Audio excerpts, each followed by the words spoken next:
brief outline of what's changed since the previous summit to update the findings there. So if we can go to the first slide. So the first recommendation that we arrived at following the last summit was the identification that many patients following curative or intended curative surgery never received adjuvant therapy or chemotherapy after the operation. In fact, a quarter of them didn't, almost a quarter, 23% did not have adjuvant therapy.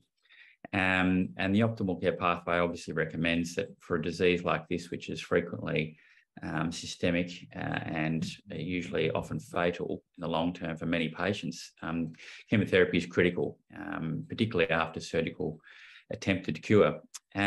We looked at that across the state and identified some variations, but that was the state of play in 2017. Next slide.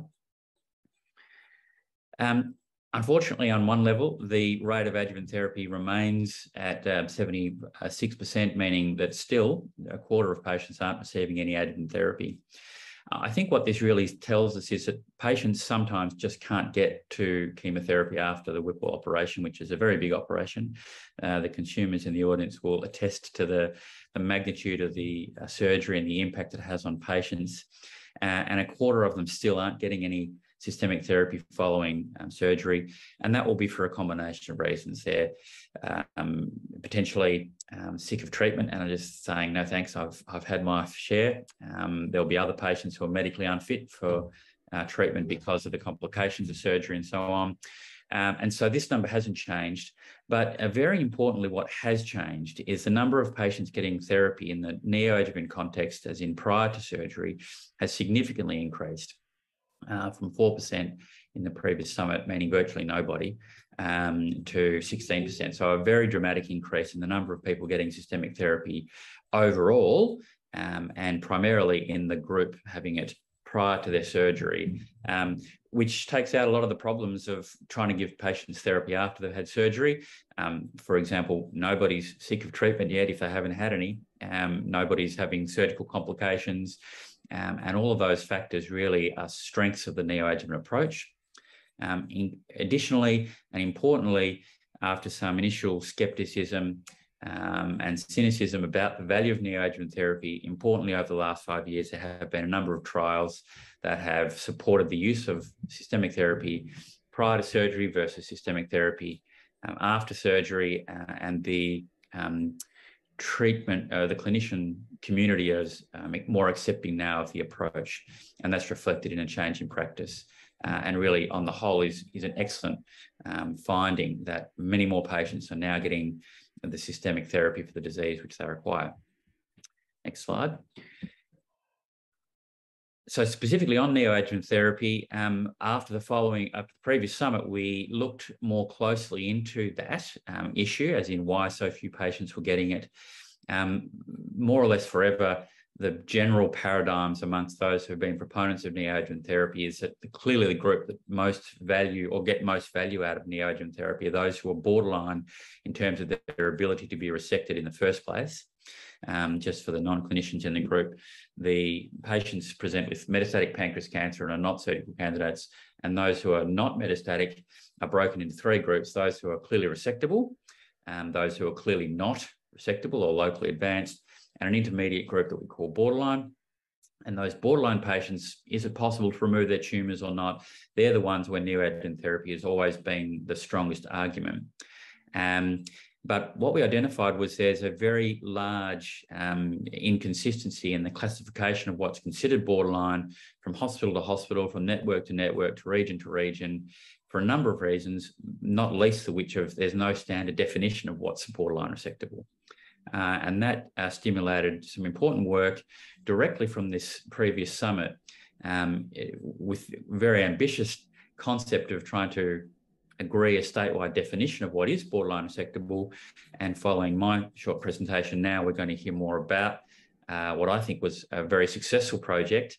I clearly have a conflict of interest because I was involved with it, but nevertheless, on agreeing a statewide definition, and from that developing a radiological synoptic report to describe the scan features of what is resectable and what is borderline resectable. I'm obviously not the only one who thinks it's a good idea, because it's subsequently been funded to go nationwide through the MRFF, and we're going to be rolling that out from next year at 40 sites across Australia. But more about that project next by Anna. Next slide. The next area of identified variation in the previous summit was the discussion at MDMs, which is central to the management and treatment planning for patients with pancreas cancer. The aim or the target, the benchmark that the department had set was 80 or 85%. And in the previous summit, we were falling short of that, probably more than it first appears. The average was 70%, but there was variation between 30 and 90%. And most of the patients who are probably not presented are those who have metastatic disease. And that's primarily because the MBT process really historically started as a surgical pathology review process. And clearly patients with metastatic disease aren't surgical candidates, and so they wouldn't make it onto that list. And that probably accounts for why we're falling short. But the OCP does recommend that all patients with pancreas cancer are discussed. And there was agreement, strong agreement at the previous summit, that all pancreas cancer should be discussed at an MDM. Next slide, please. So how do we go in that regard? So again, no change at all. Really, the only difference that has occurred and has only been recent is the introduction of a new MDM software called CoolVic, which I do think has a significant ability to improve workflows through the MDM, and perhaps a little bit more on that later. But the reality remains that if, as we've said, 2/3 of patients with pancreas cancer are metastatic at diagnosis, and we're basically not discussing those, if we were to discuss those, that would significantly increase our workload. And simply put, it comes at a cost. You know, you can't, your MDM, which runs for an hour, if you're now going to discuss, if you're only discussing 30%, and now you're going to discuss 100%, it's going to go from 1 hour to 3 hours. So the reality is that it comes at a cost. And so perhaps, and this is the forum to discuss it, it's time to rethink the process. And is it time for a pancreas-specific MDT? And is there an appropriate consideration to shift from being a surgical pathology review meeting, which it's traditionally been, to being a broader, more representative stakeholder meeting where palliative care is involved, which they usually aren't in MDTs. But if 2/3 of patients are metastatic at diagnosis, and as I'll present in the broader data, 1/3 of patients with pancreas cancer don't get any anti-tumour treatment, no chemotherapy, no radiotherapy, no surgery. 1/3 are treated with best supportive care, and clearly palliative care clinicians are the only ones treating those. Then clearly I think it's reasonable to say that perhaps palliative care should be involved in the MDT process, as should clinical trials groups and broader medical oncology input. So perhaps it's time to shift away from being a surgical meeting and pathology review to being a truly multidisciplinary meeting of pancreas cancer management. But that's for discussion because clearly nothing has changed in terms of our ability to discuss more patients in pancreas cancer. The other element is consideration of a care coordinator who can facilitate that MDT process. It's going to be a significant increase in workload. And as I say, the costing that goes with that, and the reality is that clinicians are already time poor. I think further resources to stimulate that process are relevant. Next slide. On palliative care, that was the third area of discussion in the previous summit, identifying that a number of patients with pancreas cancer do die in hospital more so than other cancer types, and there needs to be better timeliness of involvement of palliative care physicians, which could change patients' outcomes in terms of where they die and how they die with this disease, which many do. So the palliative care piece is an important one. And it's a real recognition that pancreas cancer is only marginally a surgical disease and is very much a palliative care disease in many patients because of that presentation with metastases. Next slide.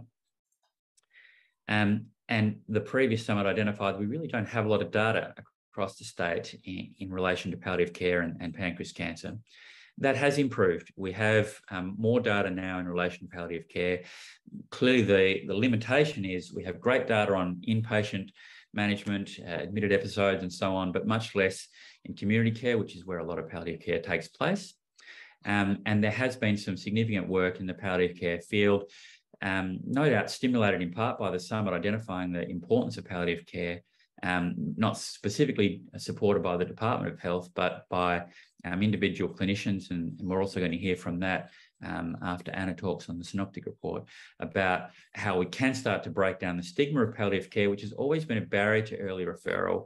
You know, we're always concerned about meeting a patient saying, nice to meet you, I'm going to refer you to palliative care, and having that consumer concern about, well, you're not giving up on me or anything, are you? And that is something to overcome, you know, because palliative care is not giving up on people. And it is not giving up hope, which is very important for this disease, which is formidable, but still we have lots to offer, and the palliative care physicians have lots to offer. So I do think that palliative care is very important, and we're going to hear shortly about some important work about changing the focus of palliative care, and Jenny will speak to that. I think that's all I have to say for the moment, but I'll talk to you again shortly.